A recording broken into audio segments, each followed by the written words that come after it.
Welcome to the Mischief Maker broadcast, where chaos, creativity, and common sense collide.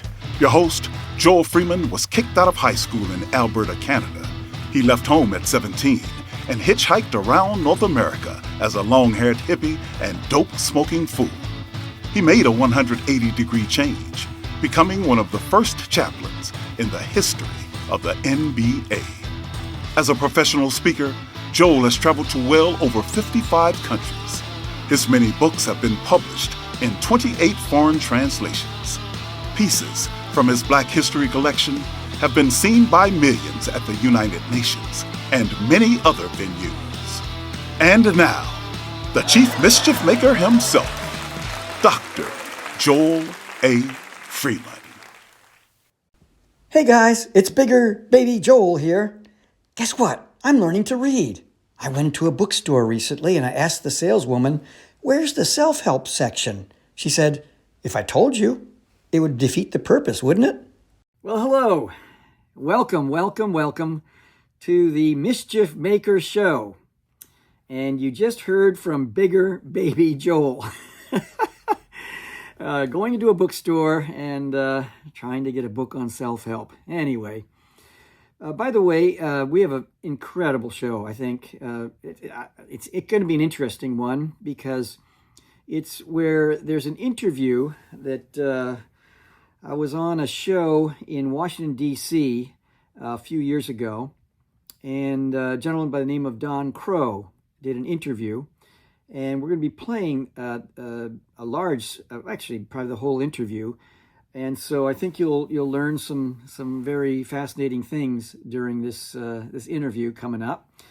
But I'm right now, I'm in Israel. It sounds crazy, but this is not a live show. I'm in Israel with my wife and another couple. We're traveling into Jordan. We're in Jordan for about, I would say, 7 days. And the rest of the time, we're just traveling around Israel. My wife and I, we lead educational tours to Israel. And we have probably done about, at least 25 educational tours. And we go all over the north, the south, and Jerusalem, and look at the archaeological sites. Now, I know there's a lot of issues, political issues. We don't get into the politics. We're just real interested in how does this connect with the narrative, the historical narrative of Jacob, Joseph, all these different characters, King David, Mount Zion, all the rest of it. It's just so fascinating to stand in a site and say, gosh, this is what happened when Jacob was around. This is the spot. And that could have been the rock he used as a pillow, of all things. So this is not a live show, so you can't ask questions this evening. But hang in there. We've got a song for you. And the song that I have for you this evening, or whenever you're watching this, it's called the Mischief Maker Attitude. Now, if you go to chiefmischiefmaker.com, that will give you the overview of what is the definition of a mischief maker and what does that mean. But this song, I guess we could call it the theme song. It's probably the song you'll hear more of all the other songs that I've written and produced. But it's got kind of a vibe, I guess, between, blues and Frank Sinatra. That's kind of the feeling. I love blues. I love jazz, but I'm a blues guy. I love blues. I'm easily persuaded to stop when there's someone playing the blues on a street corner or something like that, and I can be mesmerized by that for hours, actually, if someone is willing to play that long. So, anyway, here's the song. It's called the Mischief Maker Attitude. Listen carefully to the lyrics. I hope you enjoy it.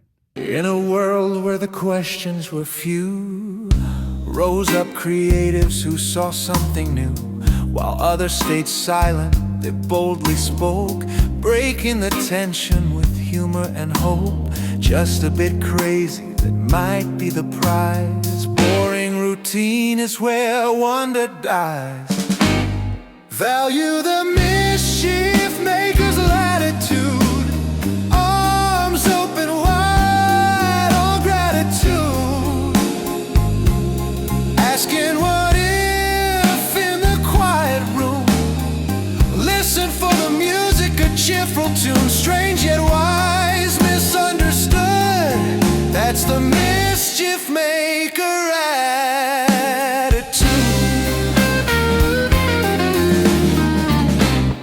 problems come dressed in tradition's disguise. Meet it head on with curious eyes.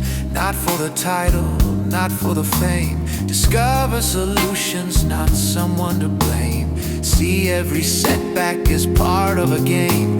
Examine dumb rules without any shame. In crowded spaces or corners alone, new voices are welcomed like seeds freshly sown. Trust isn't earned, it's freely shared, but gaslighting frauds are rarely spared. Each conversation a door swung wide. Plenty of fun on the curious side. Value the mischief maker's latitude. Arms open wide, all gratitude. Asking what if in the quiet room. Listen for the music, a cheerful tune. Strange yet wise, misunderstood. That's the mischief maker attitude. Some say be quiet, some roll their eyes, but mischief makers refuse to compromise. They stir up the waters others have ignored. Turn broken systems into something restored. Not rebels in name, but rethinkers by trade. Builders of paths where no maps were laid. I'm not an expert, not trying to be, but I'm a student of all I see. So here's your invite, plain and clear. Bring your quirks, your questions, your cheer. The world gets better when we intrude with the mischief maker attitude. Value the mischief maker's latitude. Arms open wide, all gratitude. Asking what if in the quiet room. Listen for the music, a cheerful tune. Strange yet wise, misunderstood. That's the mischief maker attitude.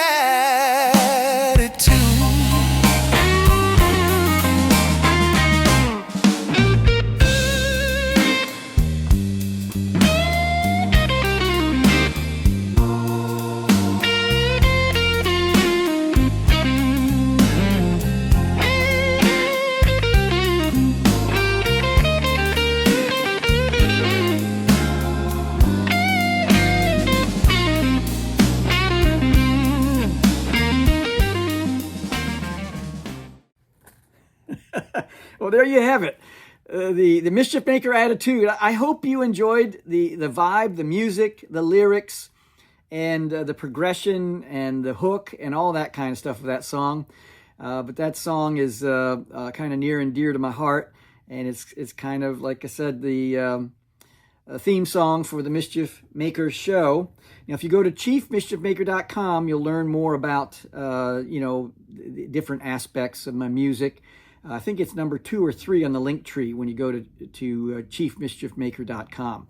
I've got something on my shoulder here. You might have seen this before, but this is the Jack Johnson belt, and it oh my goodness, it weighs a lot, and it's a belt that I felt it is important to have a belt like this because.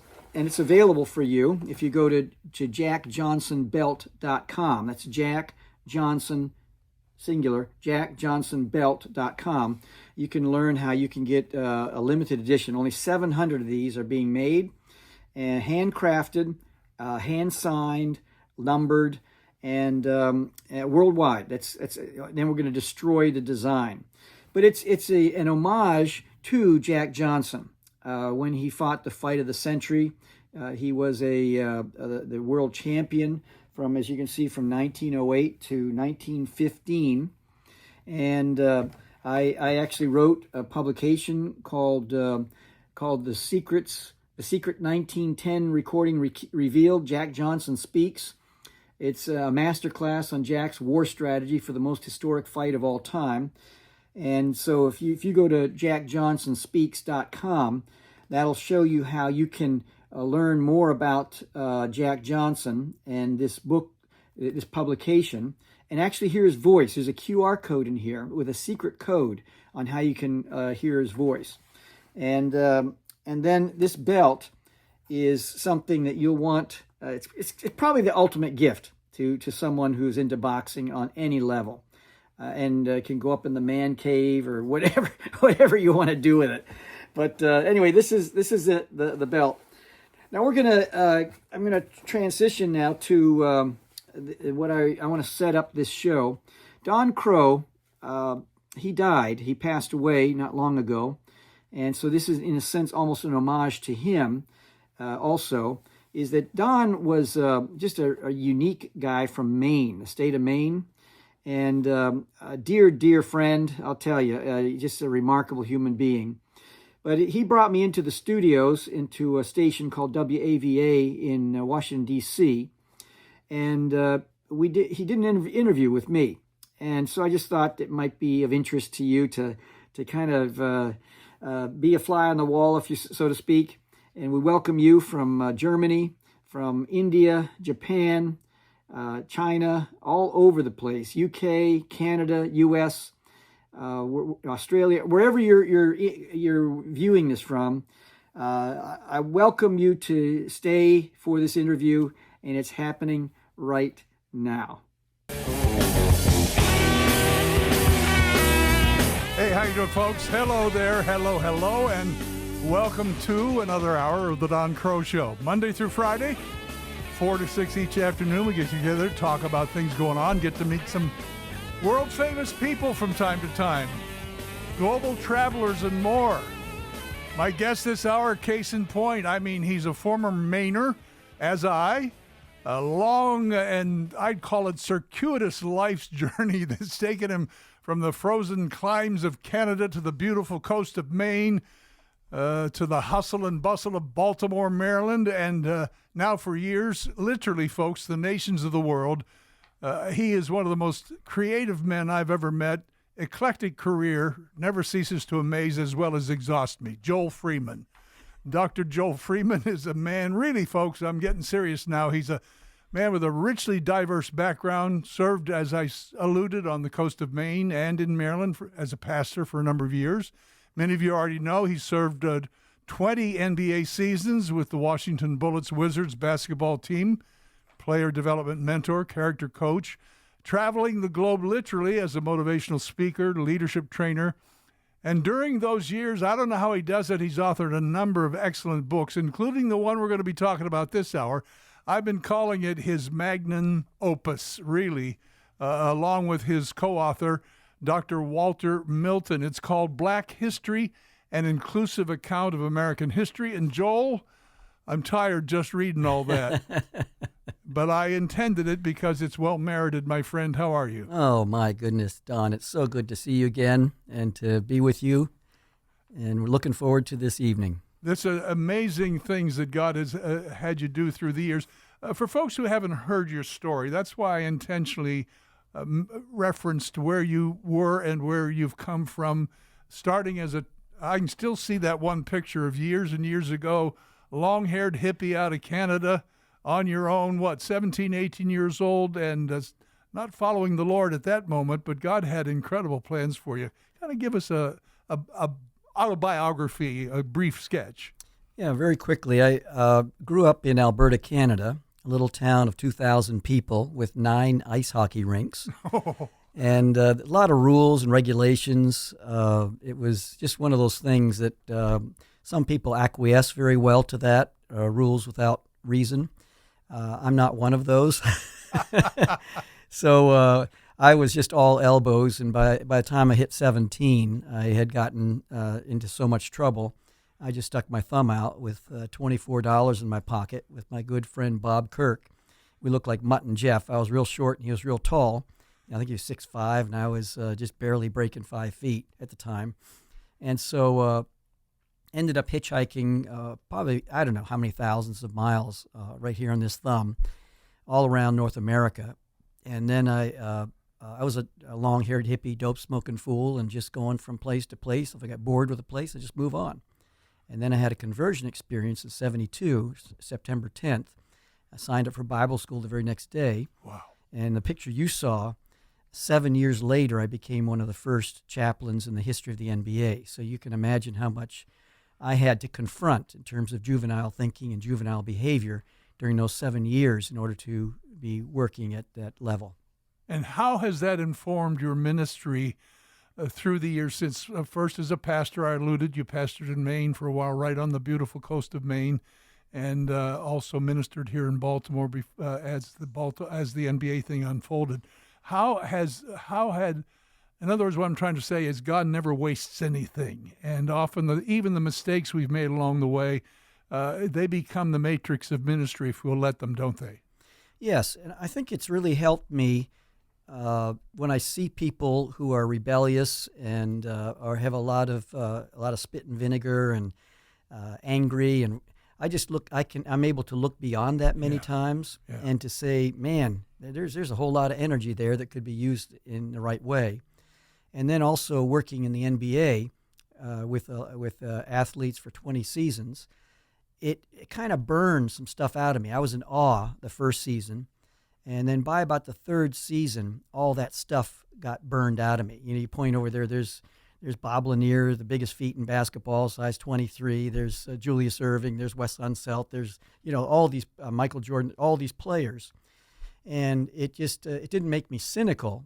It made me realize that we all put our our clothes on 1 foot at a time, and so when I get around people that have a lot of wealth or a lot of fame or whatever, I'm not very easily impressed. And I don't mean that cynically. I mean that just in a way that we're all here together. We're all sinners. Yeah. And we all need grace. And as long as a person is in awe of someone in their station in life, true ministry cannot happen because they have special radar that smells that, senses that. That's interesting. We could talk a long time about that. It would merit another visit. We've talked about it before, but some folks have not realized how long you were involved in the NBA. And I think you were the first chaplain, were you not? No, one of the first. One of the first. But the biggest miracle was surviving 6 coaching changes and 3 GM changes. Wow. As I look back, it's crazy how that happened. Well, we're going to talk about some other things when you come back. It's an amazing work, and I do mean work in the truest sense of the word. K through 12 Black History 365 curriculum. It's an amazing book that you'll learn about, and you'll learn how to get copies for yourself. But it has a life already, I believe, that has become national, if not international already. We'll be back.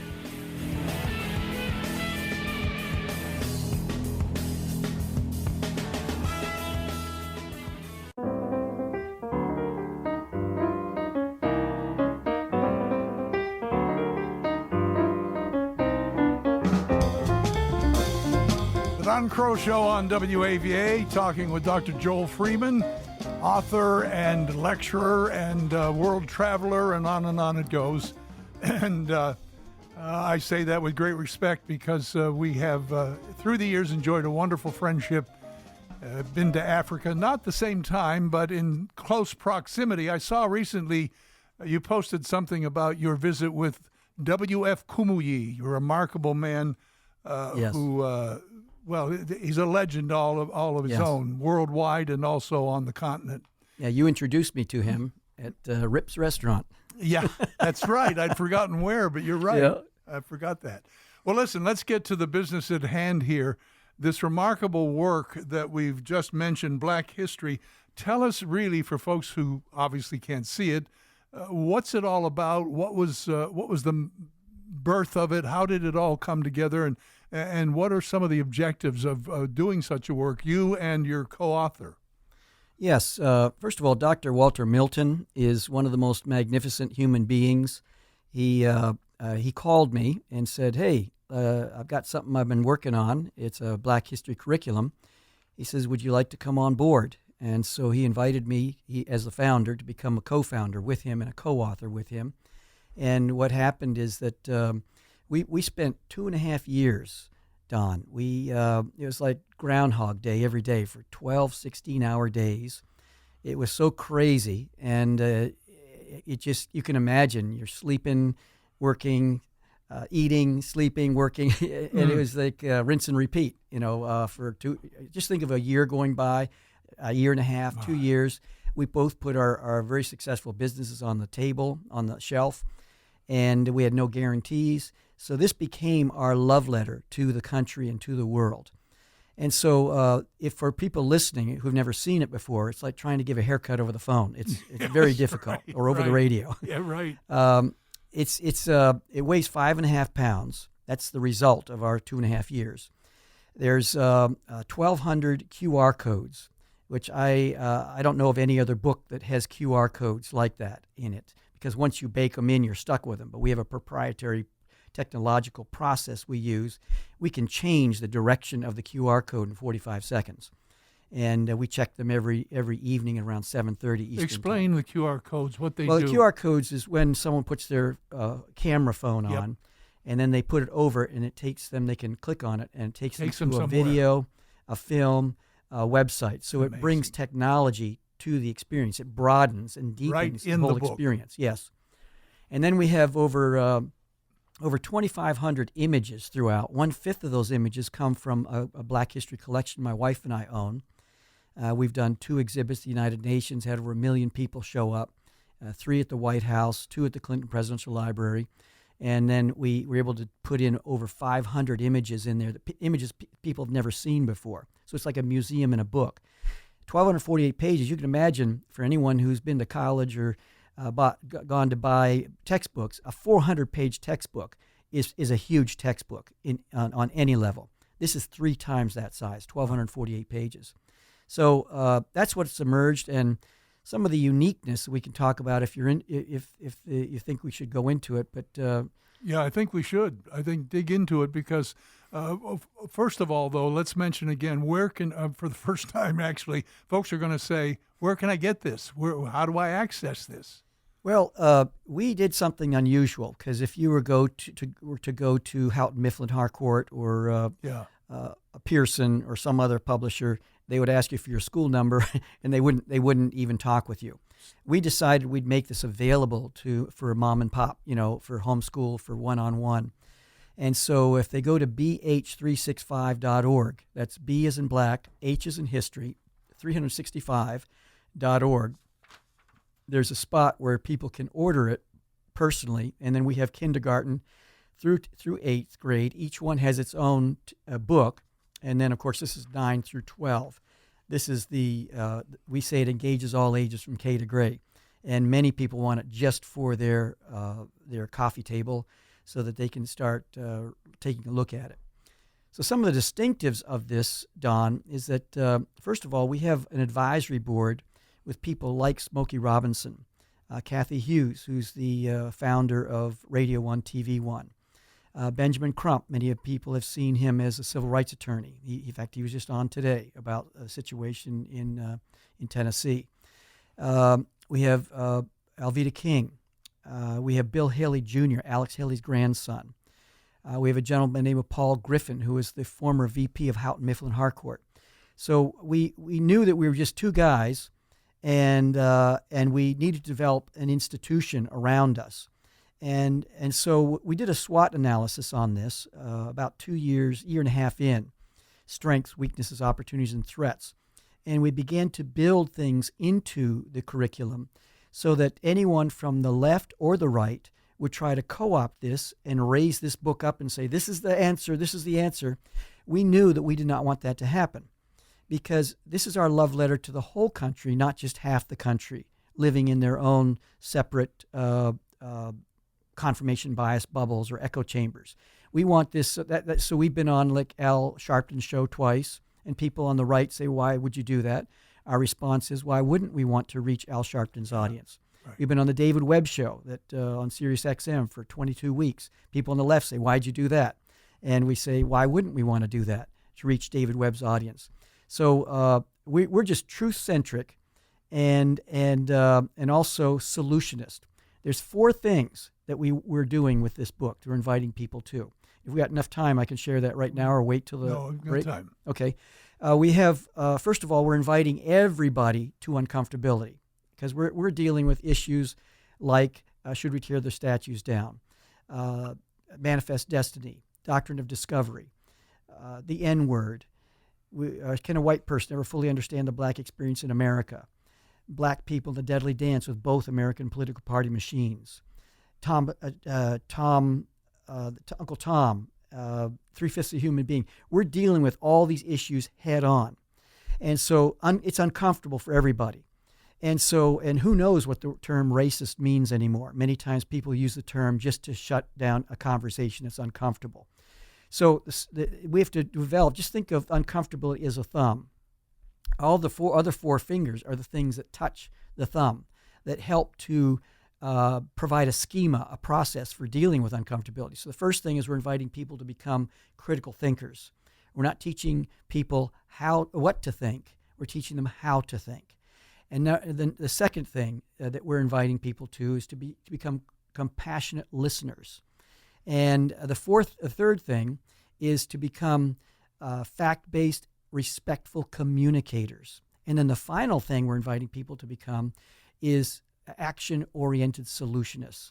So all of that together, now anyone on the left or the right cannot argue with that because of the way that we've constructed this. And when we come back, we can talk about the elephant experience if you'd like. No, we can keep going. Okay, the elephant experience basically is we have these uncomfortable topics that I just mentioned. And why do we use the elephant? It's because the metaphor, hey, there's an elephant in the room. And then secondly, it connects with Africa. And the next thing is the elephant has a very large hippocampus and has an EQ, that rivals that of many species of dolphins and chimpanzees. So this is something that has to be sticky and memorable. And so the elephant experience is that the first class in any school system, because we have a huge professional development team that has a program called From Cultural Competence to Cultural Humility. And we bring everyone who instructs with this textbook and curriculum through this process. And we help them unpack their angst, their fear, their guilt, their anger, their shame, whatever rage, whatever is going on inside, so that we can have truly a student-centered experience that the teachers can then leave their agendas, good, bad, or indifferent, at the doorway and make it totally centered on the students. And so the first class is not even about Black history. The first class is about let's develop a how we're going to do the what. So the students develop a code of conduct, if you will, rules of engagement made up of we will not statements. They create it, they own it, and if anyone breaks it, they determine how they're going to deal with it, that particular situation. The second class, we start edging closer to the topic. In our collection, my wife and I own, we have about a 15-inch talking stick from the Chokwe tribe of Angola. And the tribal chieftain or the king would hand this to someone, a tribal council. Whoever held that stick had the authority to speak. Everyone else had the authority to listen. So the students are introduced to that. Then they create their own talking stick. They might add some artifacts like a button to remind them to remain open with each other, or a feather to have wings to get to the point. And then now they're ready to deal with these difficult topics. We were in Bend, Oregon last fall. We had about 25, 30 people from soccer moms, 2 candidates for governor. We had educators, clergy, and people on the education board, and with people from all different perception, different ways of thinking, pro-CRT, anti-CRT. We broke them up into groups. And then we went through this whole elephant experience, and the topic we chose was, should we tear the statues down? 3 hours later, we could hardly kick them out of the room. And it was incredible what was happening. People were talking with each other. That evening, we found out later, they had an education board meeting. And prior to that, for months and months and months, it was cantankerous, animus was present in the room. And they said for the first time, they began to listen to each other and really speak in respectful tones back and forth. And they all pointed to the elephant experience they had experienced that morning.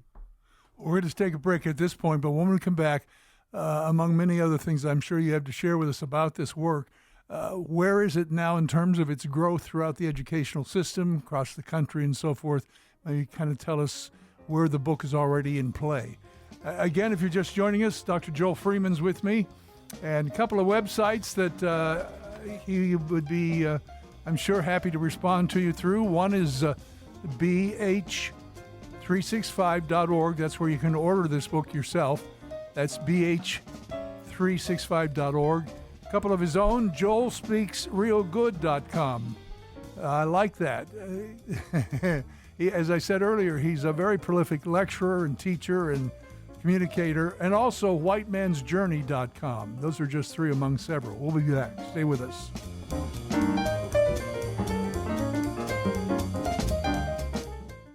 My guest this hour, Joel Freeman, prolific author and much more to his credit. We're talking about his latest work that he has co-authored along with another remarkable. Tell us a little bit about your co-author. Dr. Walter Milton, for 25 plus years, he's been involved in education. And so first of all, he was a principal. He was a social studies teacher. And then he has many experiences around that. And plus, then a principal. Then he became a school superintendent in New York City, in Flint, Michigan, and then also in Springfield, Illinois. He was 8 years in Springfield, Illinois. When he decided to leave, they were pleading with him. Why can we keep you here around for longer? But he had something that his mother had told him. She said, "You are going to do something far greater than what you're doing right now." Wow. And his response was, "I'm a school superintendent. I'm pulling down some big bucks here. I'm influencing a whole school system in the Sure. capital district of Illinois." And a week later, his mother died. Wow. Passed away suddenly. And so that kind of gnawed at him. And I had met him. He had asked me to come to do some training for his school cabinet, the cabinet and some of his leadership. And we hit it off. And one of the things that really struck me is that he invited me to his house. Normally, what they say is, "Hey, there's a couple of restaurants around the hotel. I'll see you tomorrow morning, 8:30. That really made an impact on me. Yeah. We kept in touch, and 2 decades later, he called me up out of the blue, and he says, "Hey, Joel, how would you like to speak about this?" And I said, "Have you below." That's exciting. Tell folks again, for those who may be just joining us partway through, what this book is really all about.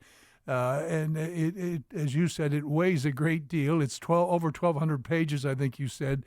It's incredible in terms of technology built into it. And so walk us back through that briefly for folks who may have missed the first part of it. And then where is it now in action? Where is it now in play? Thank you. Yes, it weighs 5.5 pounds. So if someone gets bored with it, they can use it as a doorstop or as a weight training type thing, right. A dumbbell, a smart bell. Smart bell, I like that, yeah. And so then it's 1,248 pages, 2,567 images throughout. 1/5 of those come straight from our collection. And then over 1,200 QR codes that provide an expansive technology, deep and wide, throughout the entire textbook. bh365.org is where people can order it. That's BH, Black History, bh365.org. And right now, we're in Brooklyn, New York, and we're migrating throughout all of the boroughs throughout New York City, which is enormous. It's a gift from God. We're also in Denver. We're in Detroit, Chicago, Peoria, Houston. We're making gains in L.A. And while all the brouhaha with DeSantis and the AP curricula, which we refuse to get involved with, we don't want to get into political messes like that. We were already. It looks like Palm Beach is coming on board and Miami, and Orlando is very interested. And Dr. Milton was able to speak to about 120 school principals in Florida. So while all this is going on the surface, we just are not getting involved in that. It's not that we feel that we're above it from a pride standpoint. We just don't want to get involved because we know how pernicious the political scene can be. And if you jump into bed with one side, the other side hates you, and vice versa. And so we just don't want to get involved in all of that foolishness as far as we're concerned. We're just going to we're solutionists. And so that's what we've done is we've come up not with but a solution to the education gap in America. And that's the way we protest. Some people march, and we're all for marching peacefully. Some people, do different things to protest. Our protest is to spend 2.5 years, 16-hour days to come up with a solution to the education gap in America. That's the way we protest. What reaction are you getting so far from those who are actually now entering into this and making use of all of this? The response has been phenomenal. Our professional development team has been getting consistent 5-star ratings on what is happening with the teachers, because this is many layers to this. Parents get involved, and if they get whiff of something, one way or the other, then they'll storm the meetings and be very angry, and sometimes rightfully so, sometimes maybe not rightfully so. I don't know, but it's still a sense of protest. We have been able to connect in some ways that I just am astonished. I call it God's favor, because in every single time that school boards have voted against other options, they've always voted unanimously, 100% for this. Wow. And I think it's because of, when you have people like Smokey Robinson and different people, we tried to build an advisory board that would represent the challenges in America.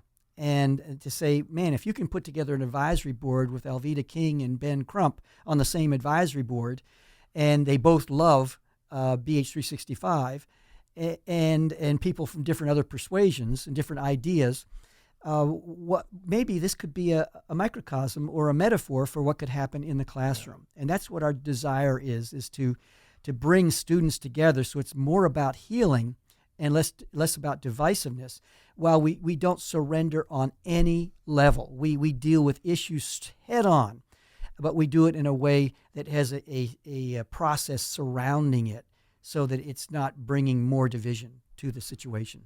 Back with more in a moment. We have a few minutes remaining of this hour, but so glad Joel could be in with me and talk to you about this. Again, if you're just joining us, you can check it out at bh365.org. That's BH, Black History, bh365.org, and we'll be back in just a moment. Stay with us. The Don Kroah Show on WAVA, talking about a powerful work called Black History, an inclusive account of American history, co-authored by Dr. Walter E. Milton Jr. and my good friend Dr. Joel Freeman, who's here in studio to talk about these things. Joel, take us a little bit more into this book itself and some of the unique aspects that we were talking about earlier. Even 41 pieces of music in there? Oh, my goodness. It's incredible. We came to a point, and Walter and I were kind of thinking, what can we do about music?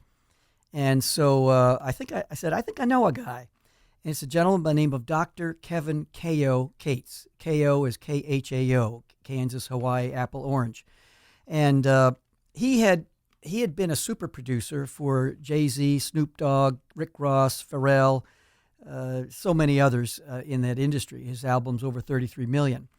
And he just became tired of the misogyny, the murder, just all the different things that surround the music that he was dealing with.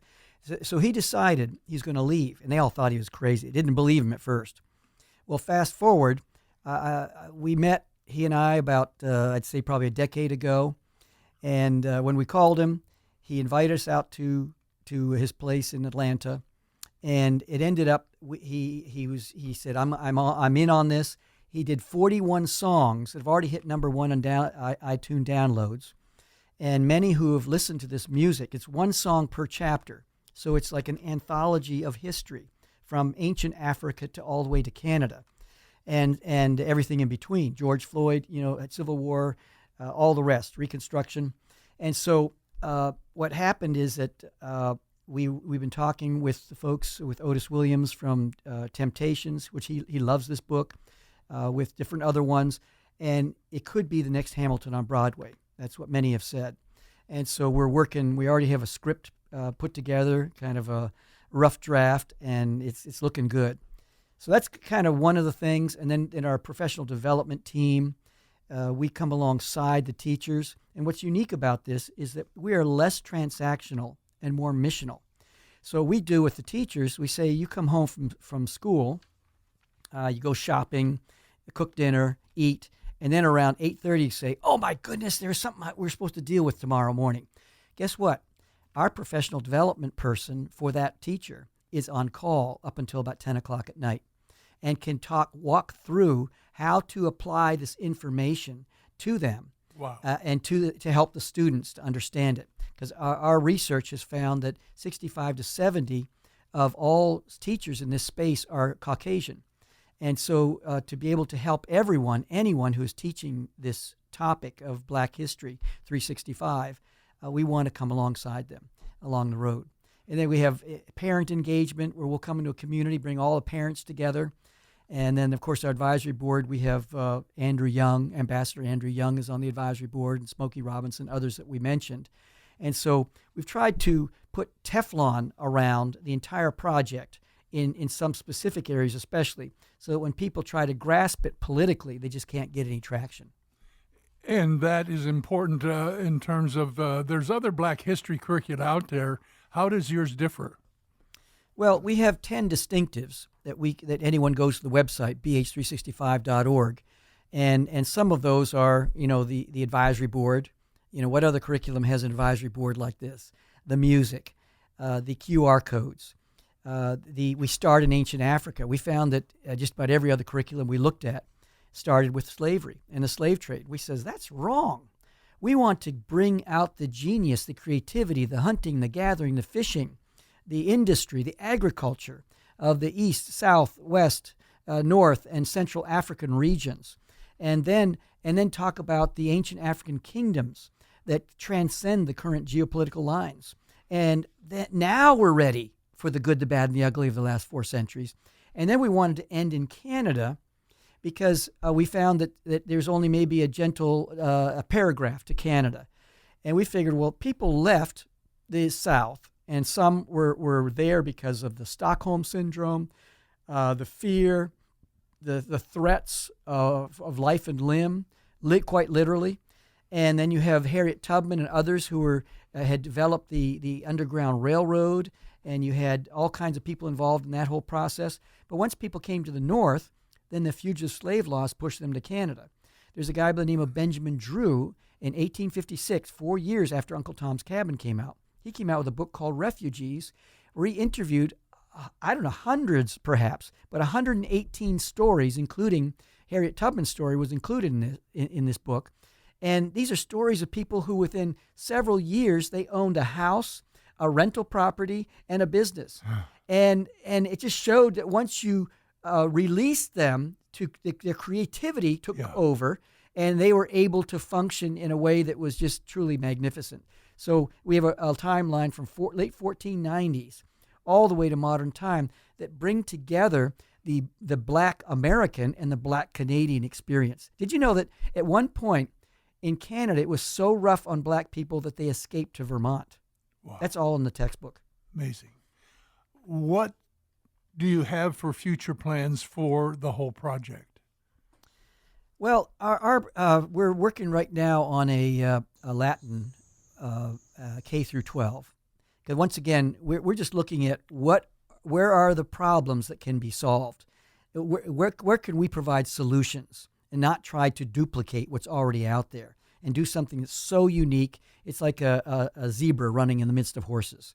It looks like a horse. It acts like a horse. It runs as fast as a horse, but there's something totally different about it in the midst of those horses. So, and then also the music, the working on a Broadway show, or maybe starting in large churches like Tyler Perry did. Use his model of reaching to the heights that he's reached in that area, and we just want to first of all remain humble before God, and to realize that all of this, even our brains to think with, and the hands to write with, and all the things that He's given us, is a gift from Him. Yeah. And all of this is designed to bless and to elevate, and to not try to come against anyone in the process, just to do what we do. Time is the best friend of truth. in time, our motives are what we've put together, and its impact will be revealed, and that we're very comfortable around that. I don't know that you can do it in 2 minutes that remain or so, but you have you have several projects. One which we've talked about in the past, but not for a long time, the Rosetta Stone Traveling Exhibit Project. And that's an amazing project all its own. What can you tell us about that? And as I say, about 2 minutes. Yeah. Well, I'm the only one in the world that's created a full-size 3D replica of the famous Rosetta Stone. One of my replicas was in the movie Night at the Museum, Part 3. They're now in museums and private collections and libraries around the world. And so I began to think of, what if we take this ancient artifact that was used. It took 23 years to crack the code to hieroglyphics, which then unlocked the secrets of ancient Egypt. The Rosetta Stone was at the very core of that happening. In 1822 was when that happened.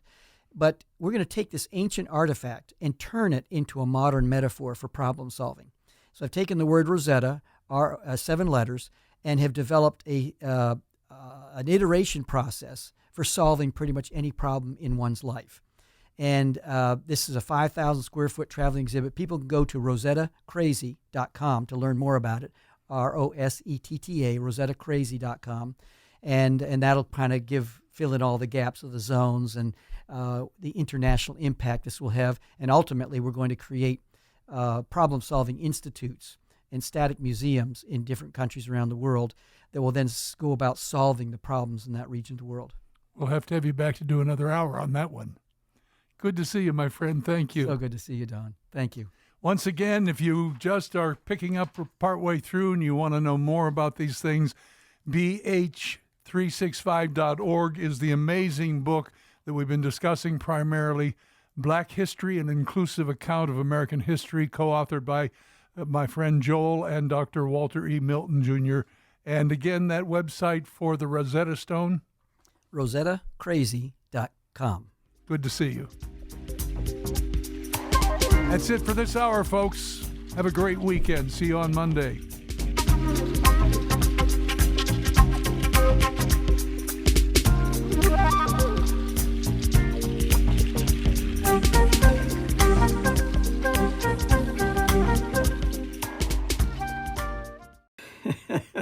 Well, you just heard the interview, and now I want to play a very short song about the Rosetta clone. This is a coffee mug, the Rosetta clone. Rosetta clone is a character that I created for the Rosetta Universe Project, and here's some more about the Rosetta Universe Project. And what happened is I wanted to come up with something that would engage kids of all ages. And the Rosetta clone is the character. He's an international rock star, and he's a celebrity impersonator. He probably would sing songs like A Clone Again, Naturally, Tears of a Clone, 1 is the cloneliest number you ever heard.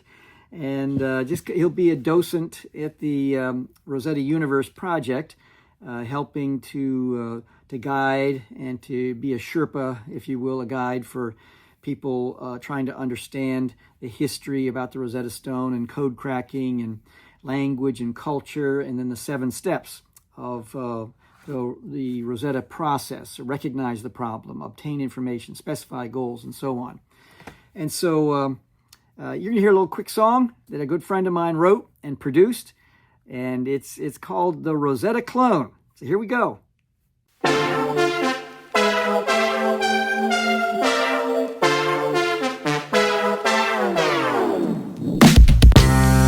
Have you ever heard the song about the Rosetta clone?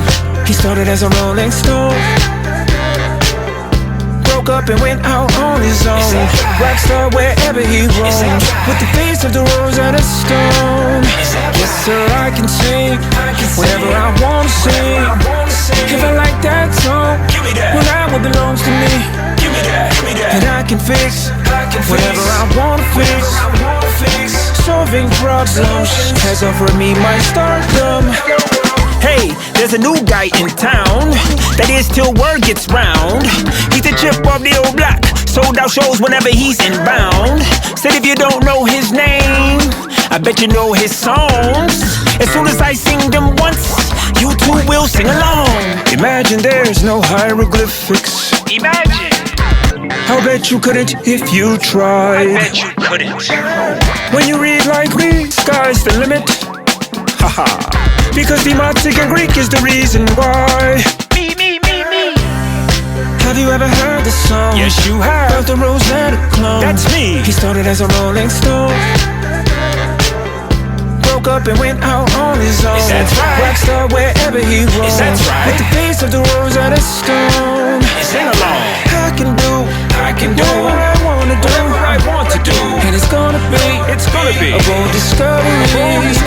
Yeah. I can solve whatever I want to solve. I can take my time. Be patient. I can give my all. No, he's never won any awards, but he's number one and adored. Hard like granite on the inside. Some fly high, but he just slides. A true underground story, filled with the guts and the glory. Emotional songs you can feel to. Food for the broken-hearted to heal to. One is the loneliest number you'll ever view. I may look like another stone, but this pebble's just for you. CLONNE. Find out what it means to me. The world's greatest impersonator is him and him is me. You're welcome. Have you ever heard the song? Yes, you have. About the Rosetta clone. That's me. He started as a Rolling Stone. Broke up and went out on his own. Is that right? Rockstar wherever he roams. Is that right? With the face of the Rosetta Stone. Sing along. Yes, sir, I can sing whatever I wanna sing. If I like that song, well, that what belongs to me. Give me that. I can know whatever I want and whatever I want to know. I love curiosity. I'm so curious. You know it's the key.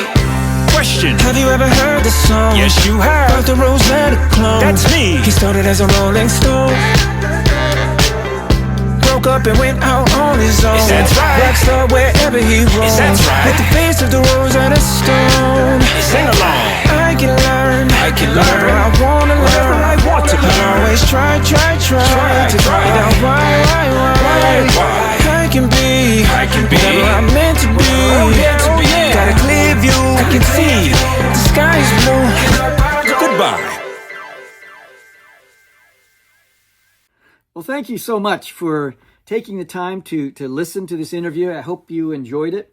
And anyway, it's just a joy to be with you every week on the Mischief Maker Show.